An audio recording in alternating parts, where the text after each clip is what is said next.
વિદ્યાર્થી મિત્રો, આજે આપણે સ્વાધ્યાયનો 2.6 પ્રોબ્લેમ સોલ્વ કરીશું. અહીંયા આપણને ચાર કિસ્સાઓ આપેલા છે એક દડાની ગતિ માટે. એ ચારેય કિસ્સાઓમાં આપણે આન્સર કરવાનો.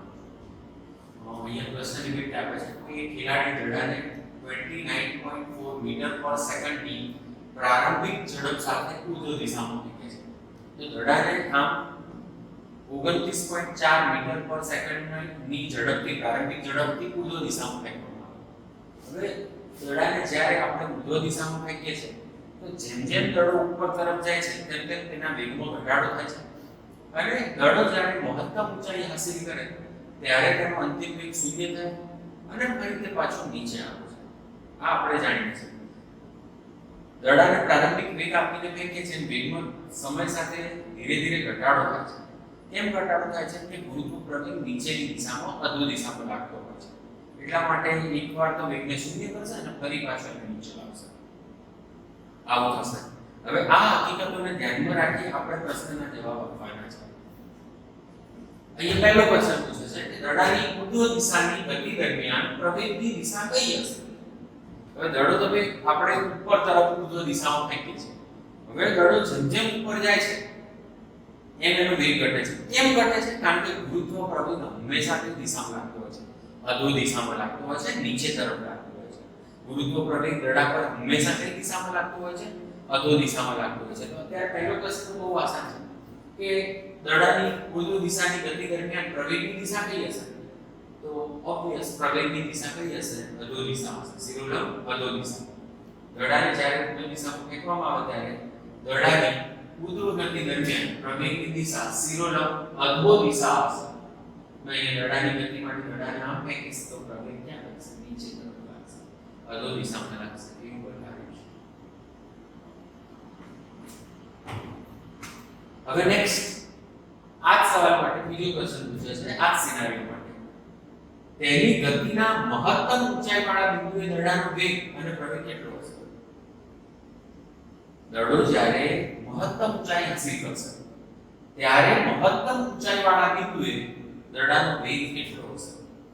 આપણે જાણીએ છીએ મહત્તમ ઊંચાઈએ જાય એટલે એકવાર વેગ કેવો થઈ જશે? શૂન્ય થઈ જશે.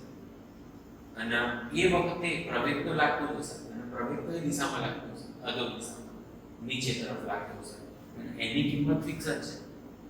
દડાને આપણે ફેંકીએ પૃથ્વી ઉપર ફેંકવામાં આવે છે એટલે પ્રવેગ ગુરુત્વ પ્રવેગ જેટલો હશે, જેની કિંમત 9.8 મીટર પર સેકન્ડ સ્ક્વેર હશે.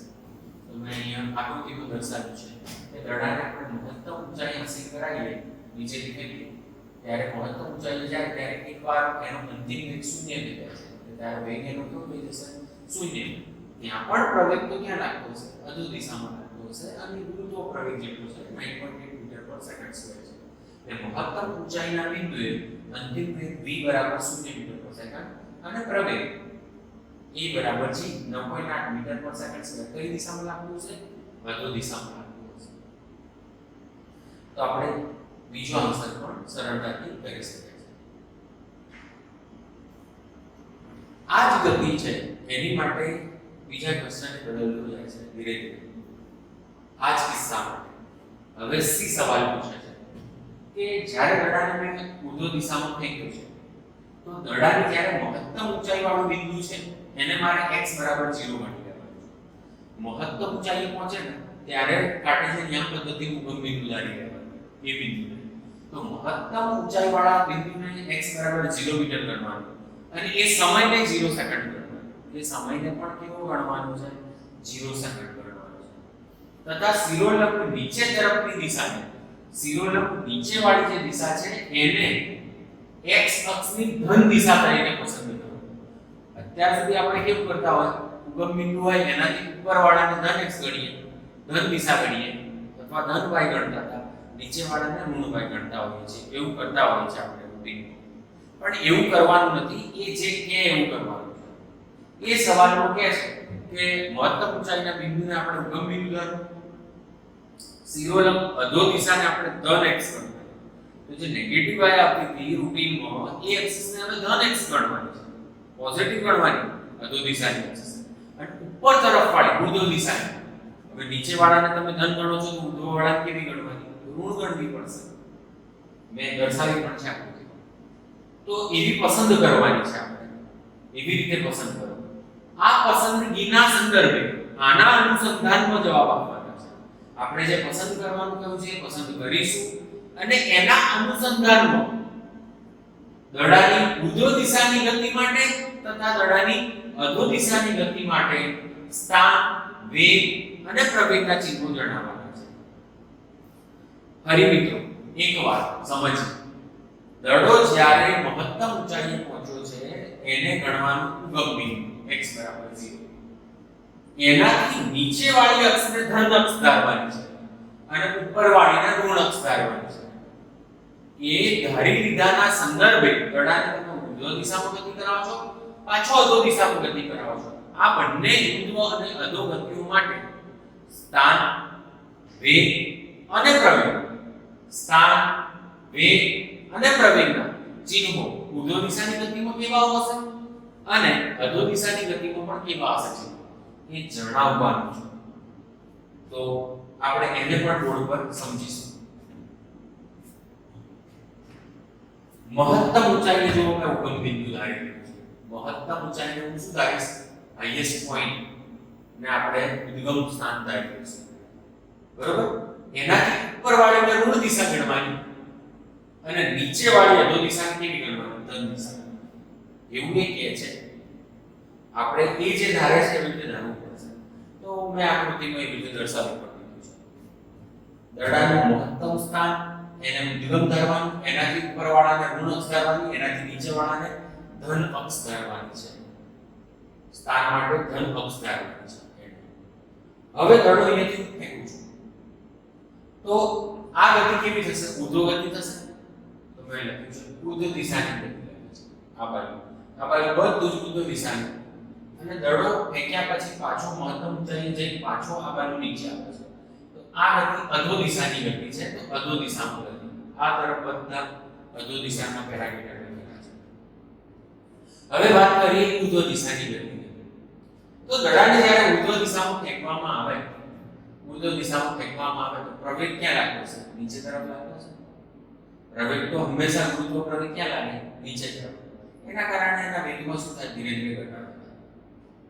એ હકીકતો બદલાવાની નથી, પણ એને આપણને આ દિશાને ધન ધરાવે છે. એને ધન દિશા ધરાવે છે. તો હવે ગુરુત્વ પ્રવેગ નીચે લાગે મતલબ આ જ દિશામાં લાગે. આ દિશાને ધન ગણી તો ગુરુત્વ પ્રવેગને કેવું ગણવું પડશે? ધન. આ ગુરુત્વ પ્રવેગ ધન બનશે. તેથી પ્રવેગ એ ધન રહેશે, પોઝિટિવ રહેશે.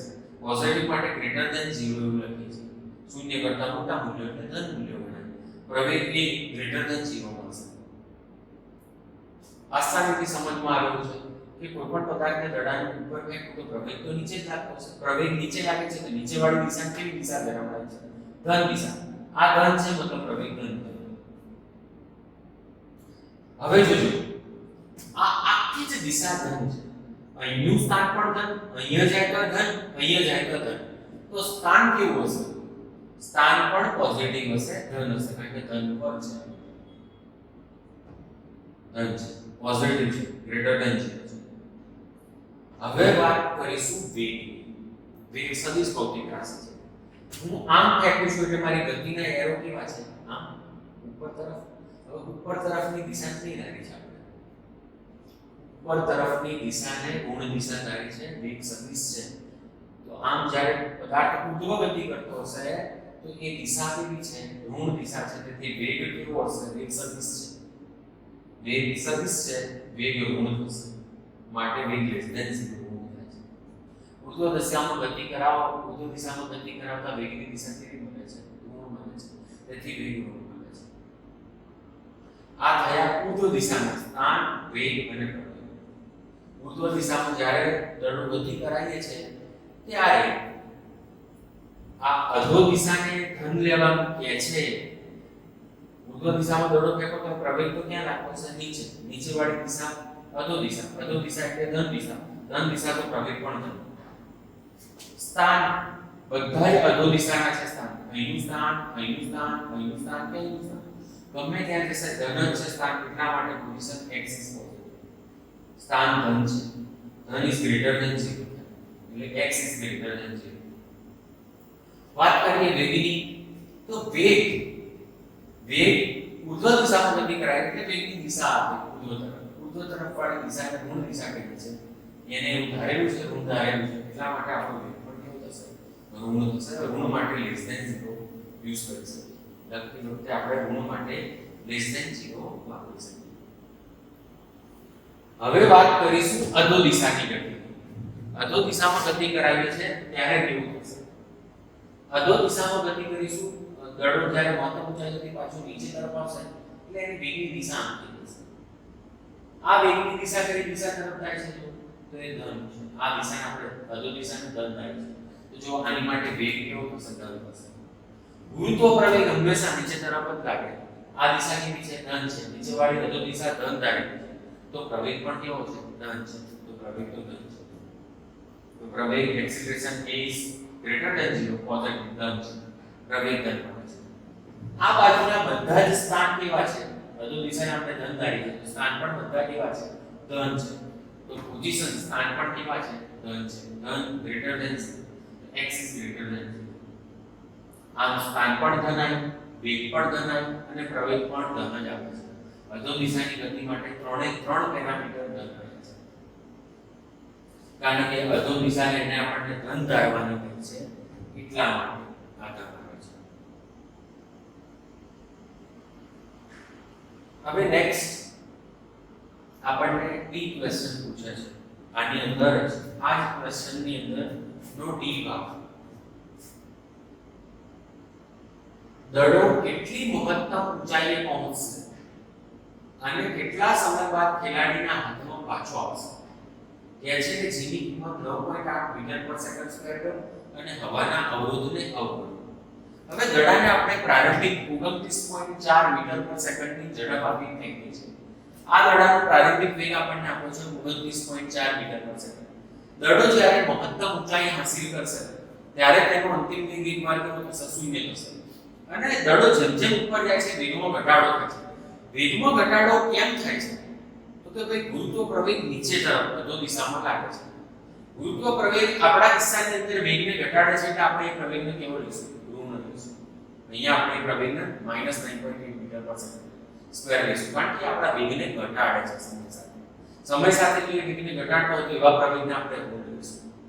એટલે દડાનો પ્રારંભિક વેગ v0 આપણને આપેલો હતો 29.4 મીટર પર સેકન્ડ.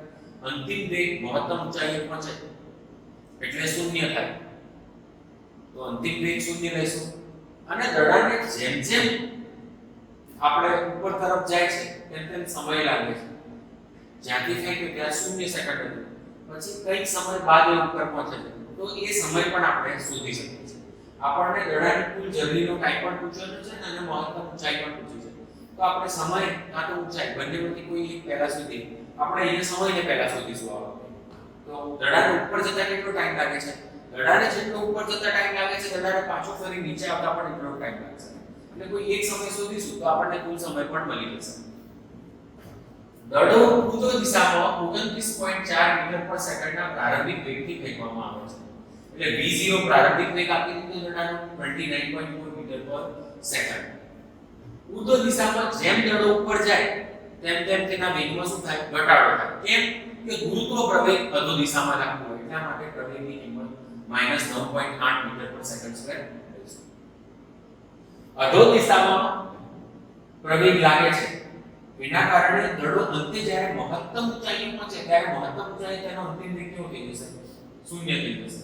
તો v v0 at ગતિનું પ્રથમ સમીકરણ લગાવીએ છીએ. ગતિનું પ્રથમ સમીકરણ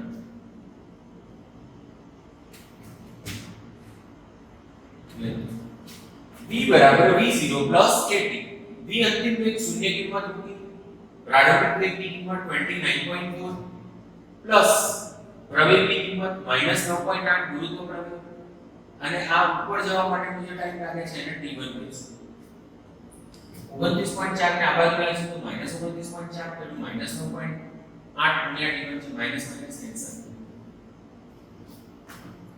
29.4 બરાબર 9.8 ઇન્ટુ t1 ને કરતા કરીશું 29.4 ભાગ્યા 9.8 થઈ જશે 3 થશે સોલ્વ કરીશું તો 3 સેકન્ડ આવશે t1 બરાબર 3 સેકન્ડ આવશે હવે જેટલો સમય દડાને મહત્તમ ઊંચાઈ હાંસલ કરતા લાગે છે એટલો જ સમય દડાને ફરી પાછું નીચે આવતા લાગે છે એટલે t2 નીચે આવવા વાળો સમય પણ 3 સેકન્ડ જ છે તો કુલ સમય દડો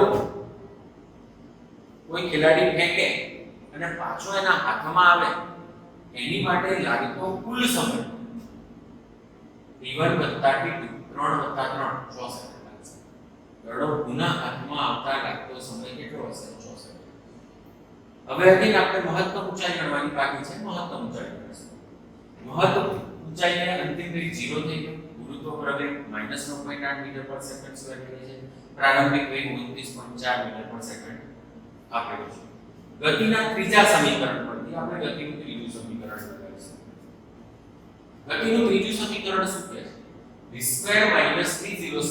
v02 2as s એ મહત્તમ ઊંચાઈ છે hmax તો પ્રવેગ -9.8 v અંતિમ વેગ તો 0 પ્રારંભિક વેગ v0 29.4 આ બધી કિંમતો ભરી આપી તો અંતિમ વેગ 0 માઈનસ પ્રારંભિક વેગ 29.4 એનો વર્ગ બરાબર 2a -9.8 અને s મહત્તમ ઊંચાઈ hmax 0 નો વર્ગ 0 29.4 આ માઈનસ 2 × 9.8 ગુણ્યા hmax માઈનસ 29.4 ગુણ્યા 29.4 બરાબર 2 × 9.8 બરાબર ગુણ્યા hmax ને કરતા કરીશું તો આ નીચે આવશે તો નેક્સ્ટ 29.4 ગુણ્યા 29.4 ભાગ્યા 2 ગુણ્યા 9.8